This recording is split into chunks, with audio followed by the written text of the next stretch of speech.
Join me today in my kitchen as we make my sourdough sandwich loaf. This is a great option if you're baking for people who don't generally like the regular artisan loaf. This is a little bit sweeter and super light and fluffy. If you find this video helpful at all, or you just liked watching it, if you wouldn't mind liking it and subscribing, because there will be lots more of this type of content in the future.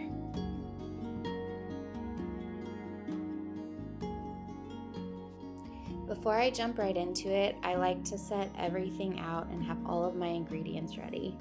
Today we're going to be using flour, some olive oil, some honey, salt, water, and then sourdough starter. I will also be measuring this recipe by using a scale.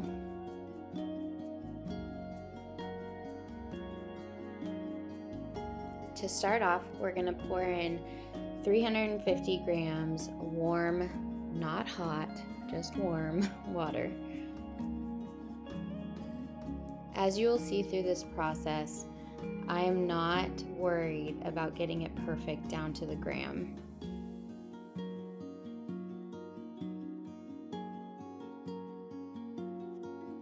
Next, we're going to take our active sourdough starter and pour in 100 grams. I like to give that a good little mix before we add the rest of our ingredients. Also, don't forget to zero out your scale in between each ingredient. Next, we're gonna add our olive oil. It's 20 grams of olive oil, and I like to use organic, but you don't have to.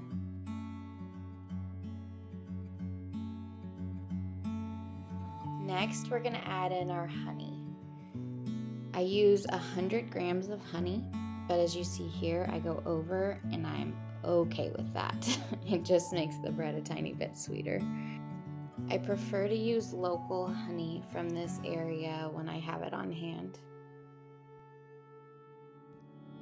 Again, don't forget to zero out your scale. And then I add 10 grams sea salt. Right now I'm using pink Himalayan salt, and give it a good mix. Zero out your scale, and then we're gonna add 600 grams of bread flour. I use King Arthur bread flour, and I kind of go back and forth between using the regular and the organic, depending on how much money we have at the time. The organic can get pretty expensive.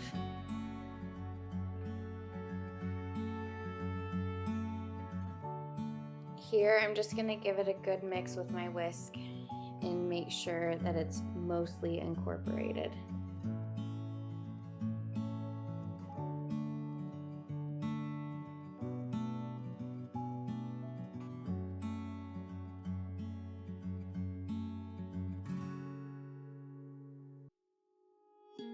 After that, I'm gonna clean off the whisk, and I'm gonna get in there with my hands and make sure it's nice and incorporated. I like to pull from the bottom to make sure all the flour underneath is mixed in well. You're looking for kind of a sticky, shaggy dough.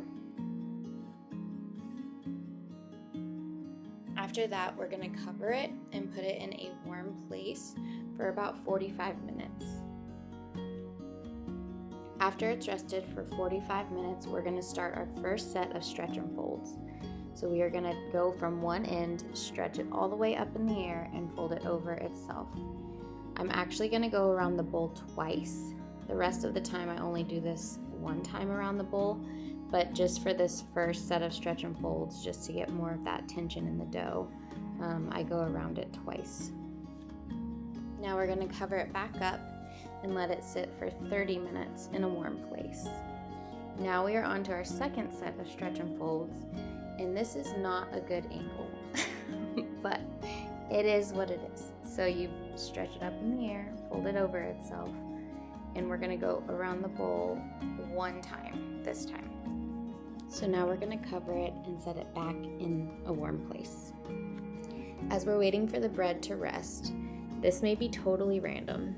Well, it is totally random, But I wanted to talk quickly about something that I had talked about with a couple friends today at different points. So it's fresh on my mind and it really encouraged me. So maybe it could encourage you too.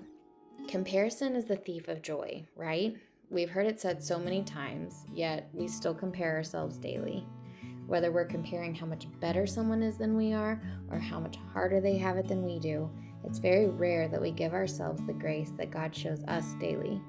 In reality, there's no way to compare ourselves to one another. God's plan for each of our lives is so different. In Philippians 2, it talks about how God works in us to fulfill His purpose. Where I'm at personally is not where you're supposed to be right now. Maybe today is a good day to step back and not look at social media or the other people around you and just have grace on yourself in the season that you're in. Now, not so gracefully, let's jump back into making bread. All right, so now we're into our third set of stretch and folds. I go around the bowl one more time. See how much tighter it is? There's so much more tension in the dough now. Cover it again and let it sit for another 30 minutes. So now we will do one more set. This is my fourth set. I usually do 3 to 4 sets of stretch and folds. It just kind of depends on what I feel like the dough needs, but either way, your dough is going to turn out fine. So you can kind of do what you want. But yeah, this is the fourth set. This is my last set of stretch and folds. And now we are going to cover it and put it in a warm place for about 2 hours. Now that it's been sitting for 2 hours, I'm going to get our sandwich loaf pan. What is this pan called? I don't know. Ready and prepared for our dough. So I put some olive oil in there and spread it all around, and then I'm going to flour the pan also. Again, sorry this isn't the best angle, but hey, we're figuring it out, okay?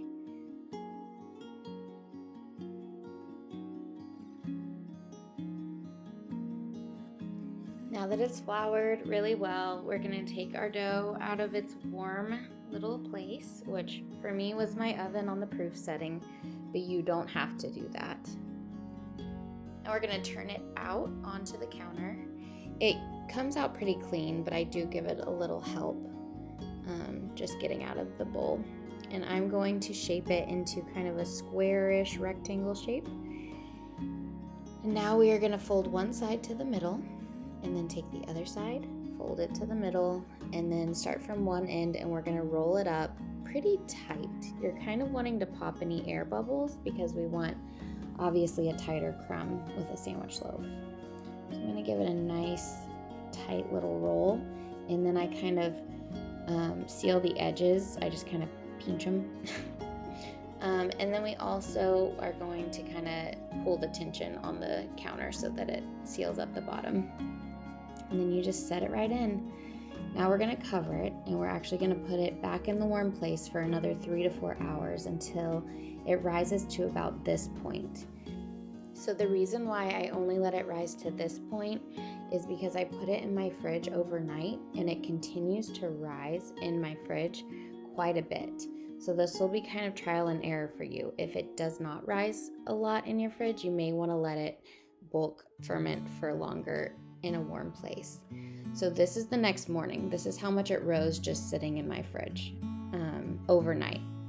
Overall, I think it was in there for about 12 hours. So that just shows you how much it rises. I can't leave it in there much longer than that, or it'll just keep going, and it's still gonna rise in the oven. Before I pull my loaf out of the fridge, I preheat my oven to 400 so that it's hot and ready to go. So right when I score it, I can throw it in. So now we're gonna score it. As you can see, there's some drag. Part of that is because the dough is really soft. Another part is probably because I need to change my blade. But either way, it doesn't have to be pretty because it turns out pretty anyways. So I score it pretty deep. Let me think, maybe half an inch deep to an inch at times, depending on how much I know it's going to rise. I also make sure to squirt all the way down to the edge of the pan. Like, I make sure it's cut all the way down so it has plenty of room to expand. So now we put it in the oven for about 20 to 25 minutes, depending on how crusty you like your bread. And then after that, I put foil on it to make sure it doesn't get too crusty. It really does help to wad up your foil. It helps it to hold its shape better. And you don't have to be perfect about this part. Just kind of make sure it's covered. It doesn't have to like fully be snug. And remember, the loaf pan is very hot, so don't burn yourself. Then we're gonna put it back in the oven for another 15 to 20 minutes, making a total of about 40 minutes. After you take it out, I like to check the internal temperature and make sure it's at 200. If it isn't quite there yet, then you can put it back in, put the foil back on and put it back in until it's reached 200 internally.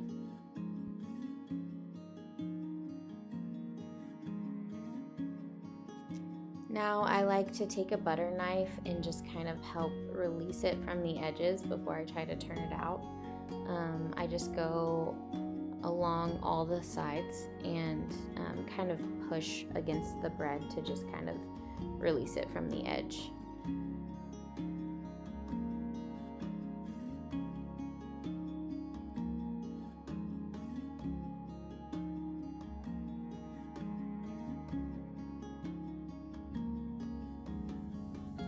When that is done, you can turn it over. I kind of encouraged it with my fingers there a little bit, but just, turn it out. And there you have a beautiful, fluffy sandwich loaf.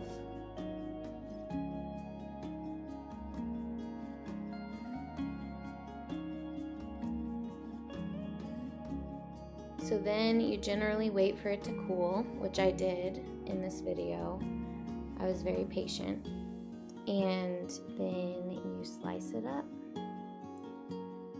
I like very thick slices, but Jacob is always about the thin slices so that we save it and it lasts longer. The texture of this bread is amazing and the flavor is just like, I don't ever want store-bought bread again after this. That is a personal preference, but I love it.